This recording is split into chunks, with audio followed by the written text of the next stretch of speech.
Hi everyone, thanks for watching. So today I wanted to give some tips for people who have been thinking about going on the gluten-free diet.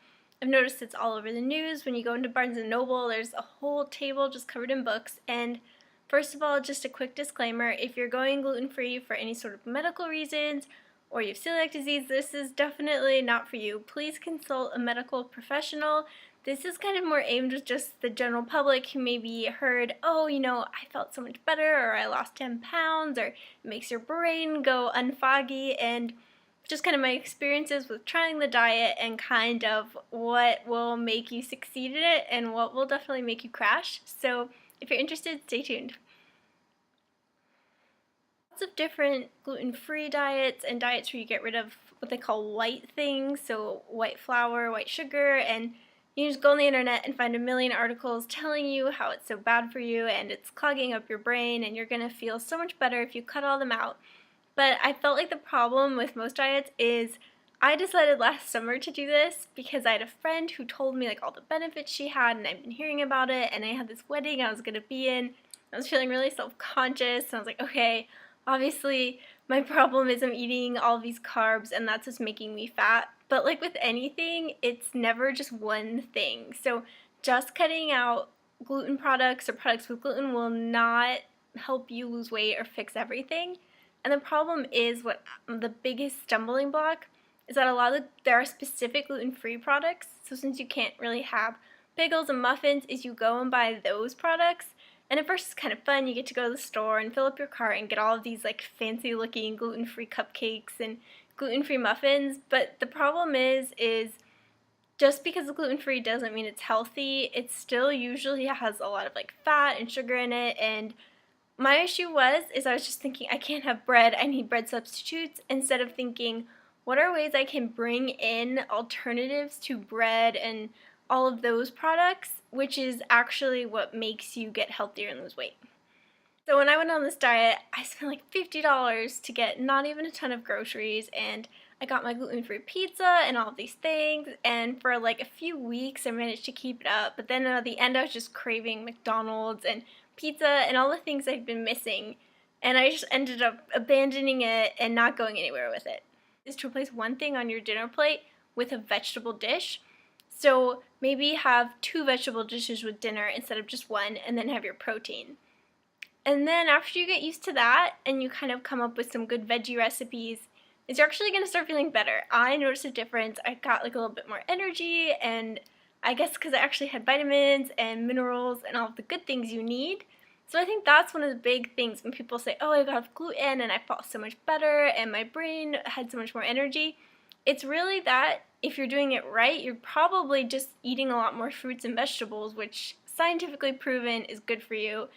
So it's not so much the diet, it's just eating better, which is why just going gluten-free and cutting it all off, I feel, isn't gonna really be a sustainable thing. But if you start out and think, okay, I'm gonna replace one dish of something that I know I don't really need with a vegetable dish, or even a fruit dish, but fruit, honestly, it still has a lot of sugar, and I noticed the vegetables just give you longer, better energy, and there's a lot of really good veggies, especially at night, that kind of have sweetness. So you can add in sweet potatoes, you can add in squash, sweet potatoes, lots of tomatoes and carrots, and one of the biggest things is just variety. If you have a bunch of different vegetables all mixed together, it's going to taste better. And you can also prepare the vegetables in different ways.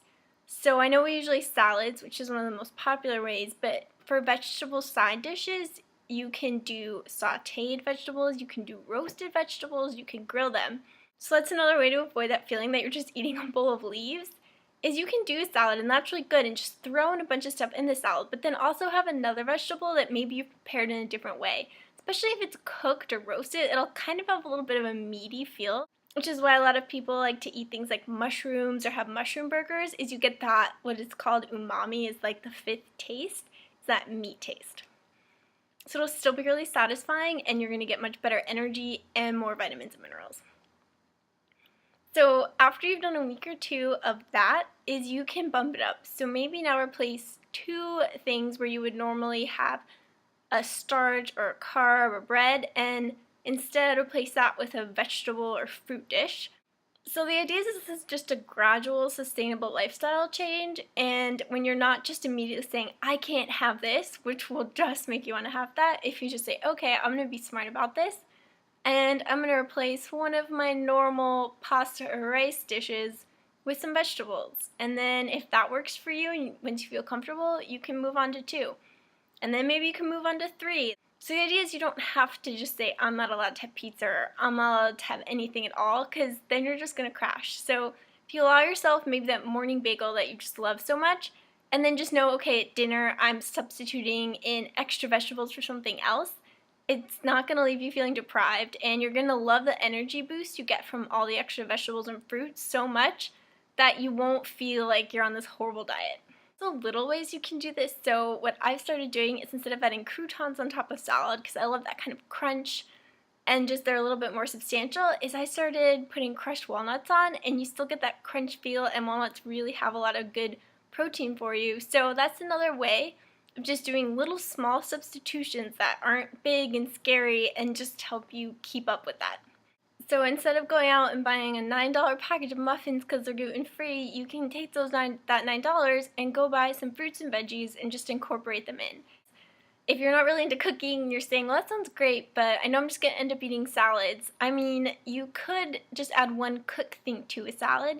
So maybe you're just going to have a big green leafy salad, and then you can cook some mushrooms to add in, or you can cook some little bits of steak or little bits of leftover chicken and throw it in. Another tip is, like I said earlier, roasting in the oven is pretty easy because you just have to chop it. Usually place a little oil, put it in the pan, and then the oven does all the work for you, and you're going to get a really good flavor. Another tip would be looking at vegan and vegetarian websites or recipe books, because they have a lot of experience with this because they're cooking so many fruits and veggies, and they're always finding these really smart, inventive ways of livening them up a little bit. So it's not where, oh, you're going to have to go vegetarian now. And personally, I tried vegetarian too, and I just craved like the protein, and I would just end up feeling hungry, so I would just be craving hamburgers all the time. So that didn't work for me. And another thing is if you just have a bunch of leftover vegetables, just chop up everything you have and throw them in a salad. My favorite additions for salad to give it different levels of flavor is to add radishes, carrots. I love to snap fresh green beans and throw them in. Cucumber and tomato are also pretty good staples, but just remember, you can add in anything and it's usually going to taste good. And then the other thing to remember is just to be aware of your salad dressings. There's a lot of calories in there, and most people can't tell the difference between a normal dressing and a light dressing. So I would go for the light dressing of your favorite, or do a balsamic vinaigrette, or if you don't mind, just you don't have to add anything on top. And then instead of croutons, just substitute in any sort of nuts. You can do like walnuts, you can do pine nuts, anything. Most of them are really healthy. So another way to liven up fruit is you don't have to, I think when people think of fruit salad, they think, oh, I'm going to need 10 different things and 5 different types of melon, it costs so much money. But you can just do something simple, like cutting up a bunch of grapes in half and throwing in some apple slices, and that'll still give you that kind of variety and level of flavors you're looking for. And another thing is, a lot of companies have really good fruit sorbets that are a lot healthier than ice cream and still have that really nice, sweet, creamy taste. So my favorite websites to look for recipes are All Recipes. And another thing is, if you just have maybe, say, 2 ingredients, or you're like, okay, I have a sweet potato and a zucchini, or all I have are carrots and radishes, is you can just look those ingredients up and it'll pull up a bunch of recipes. So you can also just do this in Google. If I'm not sure what to make and I just have a few ingredients lying around, I just Google like squash recipes, and then anything with squash in it will come up, and you can kind of get some ideas from there too. So I hope some of these tips were helpful, and if you have any of your own ideas or you have a food website, just let me know or leave them in the comments. And remember, it's good to do what I call start smart. Just think, okay, is this something that is actually sustainable? Am I just going to be deprived?